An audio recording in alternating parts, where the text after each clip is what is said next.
அனைவருக்கும் வணக்கம். இந்த பதிவில் நம்ம என்ன பார்க்க போகிறோம் அப்படின்னா, பஞ்சமி பூஜை செய்பவர்கள், அதாவது பஞ்சமி பூஜை செய்ய முடியாதவர்கள் கூட என்ன செய்ய வேண்டும் அப்படின்னா, உங்களுடைய வேண்டுதல் நிறைவேறணும் அப்படி என்றால் நீங்கள் 5 முறை பார்த்தீங்க அப்படின்னா வராகி அன்னைக்கு இப்படி எழுதி வைத்து பாருங்கள். நிச்சயமாக உங்களுடைய வேண்டுதல் நிறைவேறும். எப்படி எழுத வேண்டும் அப்படின்னா, ஒரு பேப்பர் எடுத்துக்கோங்க. அந்த பேப்பரில் சிவப்பு நிற லெட்டு அல்லது மார்க்கரை எடுத்துக்கோங்க. எடுத்துட்டு முதல்ல ஓம் பஞ்சமி தாயே நமக அப்படிங்கிறது எழுதிக்கோங்க. ஹெட்டிங் நம்ம எழுதும் பார்த்திங்களா, அதே போல் ஓம் பஞ்சமி தாயே நமக அப்படிங்கிறது எழுதிட்டு உங்களுடைய வேண்டுதல் இருக்குது பார்த்திங்களா, வேண்டுதல் 5 முறை எழுதுங்க. இப்போது எக்ஸாம்பிளுக்கு நான் சொல்கிறேன். உங்களுக்கு திருமணம் நடக்க வேண்டும் அப்படின்னா திருமணம் நடக்க வேண்டும் எழுதிக்கோங்க. அல்லது வருமானம் வேண்டும் அதிகரிக்க வேண்டும் அப்படின்னா வருமானம் அதிகரிக்க வேண்டும். கடன் பிரச்சனை தீர வேண்டும் அப்படின்னா கடன் பிரச்சனை தீர வேண்டும். அப்படிங்கிறது 5 முறை. உங்களுடைய வேண்டுதல் என்னவா இருக்கோ அதை 5 முறை நீங்கள் எழுதிக்கோங்க. எழுதிட்டு அந்த பேப்பரை மடித்து வச்சுருங்க. சதுரமாக மடித்து வச்சுக்கோங்க. மடித்து வச்சுட்டு வராகி எண்ணெய் பாதத்தில், உங்ககிட்ட வராகி எண்ணெய் படமும் சிலை இருக்குது அப்படின்னு வராகி எண்ணெய் பாதத்தில் வச்சுருங்க.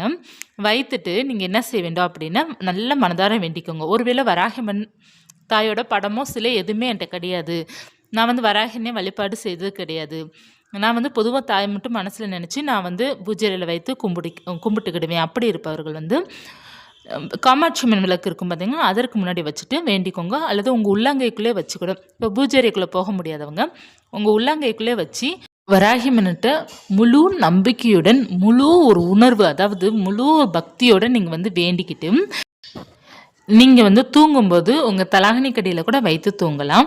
அப்படி இல்லை என்றால் நீங்கள் உங்களுக்கு பிடித்த இடத்துல, உங்களுக்கு ஒரு பாசிட்டிவ் வைப் ஒரு இடம் கொடுக்கும் பார்த்தீங்களா, அந்த இடத்துல வச்சுருங்க. நிறைய பேருக்கு பூஜை அறையில் நல்ல ஒரு வைப்ரேஷன் கொடுக்கும், அந்த இடத்துல வச்சுருங்க. பூஜை அறைக்குள்ளே போகாதவங்க நீங்கள் உங்களுக்கு பிடித்தமான இடத்துல வச்சுருங்க. நிச்சயமாக அந்த வேண்டுதல் வராகினே நடத்தி வைப்பாங்க. நம்பிக்கையுடன் வைத்து பாருங்கள். ஏன்னா இந்த வேண்டுதலுக்கு நிச்சயமாக உங்களுக்கு வராகினை நிறைவேற்றி வைப்பாங்க. பூஜை செய்ய முடியாதவர்கள் கூட நீங்கள் கட்டாயமாக இந்த வேண்டுதலை நிறைவேற்றி வைப்பாங்க. நீங்கள் செய்து பாருங்கள். அடுத்ததாக நம்ம என்ன செய்ய வேண்டும் அப்படின்னா, தூங்கும்போது வராகியம்மனுடைய நாமத்தை சொல்லிட்டு தூங்குங்க. உங்களுக்கு நிம்மதியாக தூக்கம் வரும். அது மட்டும் கிடையாது, நீங்கள் தூங்கும்போது என்ன வேண்டுதல் நினச்சிருக்கீங்களோ அந்த வேண்டுதல் நடக்கிற மாதிரி நீங்கள் பாசிட்டிவாக நினைங்க. இப்போ கடன் தீரணும் அப்படின்னா நீங்கள் என்ன பண்ணணும், அந்த கடன் வாங்கியிருப்பீங்க இல்லையா, அவங்கக்கிட்ட நீங்கள் பணத்தை கொடுத்த மாதிரி நீங்கள் ஒரு கற்பனையாக செய்துக்கோங்க. போல் வீடுக்கோ அல்லது நீங்கள் நகை வாங்கணுமோ அல்லது வருமானம் அதிகரிக்கணும் இப்படிலாம் நீங்கள் ஒரு வேண்டுதல் வச்சுருக்கீங்க அப்படின்னா, அந்த வருமானம் அதிகரிக்கணும் அப்படின்னா அந்த சம்பள உயர்வு ஆயிட்டு உங்கள் கையில் அந்த ப்ரொமோஷன் லெட்டரும் ப்ளஸ் இன்க்ரிமெண்ட்டோட அந்த கவர் உங்ககிட்ட கொடுக்குறாங்க. அதே போல் நீங்கள் கற்பனை செய்துக்கோங்க. அடுத்ததாக பார்த்தீங்க அப்படின்னா, சொந்த வீடு கற்பனை செஞ்சுக்கோங்க. நமக்கு இந்த மாதிரி வீடு கட்டியாச்சு, நம்ம அந்த வீட்டுக்கு போகிறோம் அப்படிங்கிற மாதிரி சும்மா லைட்டாக மட்டும் நீங்கள் கற்பனை பண்ணால் போதும். ரொம்ப அதற்காக டீப்பாலாம் நீங்கள் போகணும் அப்படிங்கிறது இல்லை. அந்த நல்ல விஷயங்கள் நடந்துருச்சு அப்படிங்கிற மாதிரி நீங்கள் ஹாப்பியாக உங்களுடைய மனசை வச்சுட்டு போய் தூங்கி பாருங்கள். உங்களுக்கு நிச்சயமாக அது கட்டாயமாக நடக்கும். இந்த பிரபஞ்சம் நமக்கு கொடுக்கறதுக்கு தயாராக தான் இருக்கிறாங்க.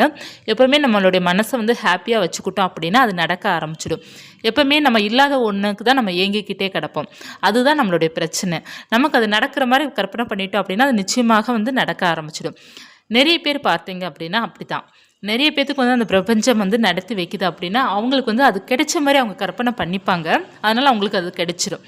ஒரு திருமண வாழ்வு கூட இருக்கட்டும், ஒரு சில பேர் பார்த்தீங்கன்னா நினச்சவங்களே கல்யாணம் பண்ணிக்கிடுவாங்க. அது அவங்களுடைய கற்பனை. அது நமக்கு இவங்க கூட தான் மேரேஜ் ஆகும் அப்படிங்கிறது அவங்களுடைய கற்பனை. கரெக்டாக அதே போல் அவங்களுக்கு மேரேஜ் ஆகிக்கிடும். அதே போல் தான் ஒரு வீடு வாங்கணும் அப்படிங்கிறது அவங்க அது கனவாகவும் லட்சியமாகவும் அதில் அந்த வீடு கட்டி மனசாலே வீடு கட்டி வாழ்ந்துருப்பாங்க. அப்படியே அவங்களுக்கு அந்த கற்பனை நிறைவேறிடும்.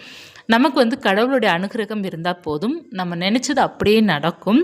அதற்கு பாசிட்டிவ் வைப்ரேஷன் நம்மளுடைய மனசில் இருக்கணும்.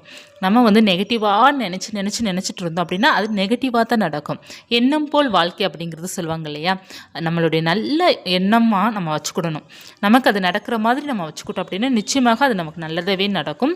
நமக்கு இறைவனோட அருள் இருந்தால் போதும், நமக்கு நடக்காது அப்படிங்கிற நினைப்பே நமக்கு வரக்கூடாது. எல்லாமே நடக்கும் அப்படிங்கிற நினைப்பு தான் இருக்கணும். இறைவனோட அருள் இருப்பவங்களுக்கு ஒரு பாசிட்டிவ் வைப்ரேஷன் இருக்கணும்.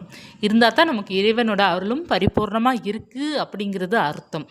ஏன்னா அவங்க அதாவது கடவுளுடைய அருள் நமக்கு கிடைக்குது அப்படின்னா நமக்குள்ளே அந்த நெகட்டிவ் தாட்டு வரவே வராது. முதல்ல சின்ன சின்ன ஒரு நெகட்டிவ் தாட் வரும், அது நான் இல்லையே சொல்லலை. நமக்கு வந்து ரொம்ப ஒரு கான்ஃபிடென்ட்டே இல்லாமல் நம்ம போயிடுவோம் பார்த்திங்களா, அந்த மாதிரி வரவே வராது. இறைவனோட அருள் இருக்குது அப்படின்னு. அதனால் வந்து கடவுளை நீங்கள் நம்பிட்டீங்க அப்படின்னா உங்களுக்கு எல்லாமே நல்லது நடக்கும் அப்படிங்கிறது முதல்ல நீங்கள் நம்புங்க. உங்களுக்கு இந்த விஷயங்கள் நடக்கும் அப்படிங்கிறத நீங்கள் நம்புங்க, கட்டாயமாக அது நடக்கும். பூஜையே செய்யாட்ட கூட இந்த மாதிரி செய்து பாருங்க, வராகியின் அருள் கிடைத்து உங்களுக்கு அந்த வேண்டுதல் நடக்கும். நிச்சயமாக செய்து பாருங்க. இந்த பதிவு உங்களுக்கு உபயோகமாக இருக்கும் அப்படின்னு நினைக்கிறேன். இருந்துச்சுன்னா வந்து ஜஸ்ட் லைக் முன் சேனலுக்கு வந்து சப்ஸ்கிரைப் பண்ணி வச்சுக்கோங்க. வராகி மின் பற்றிய தகவல் பார்த்து கொண்டே இருக்கலாம். நன்றி.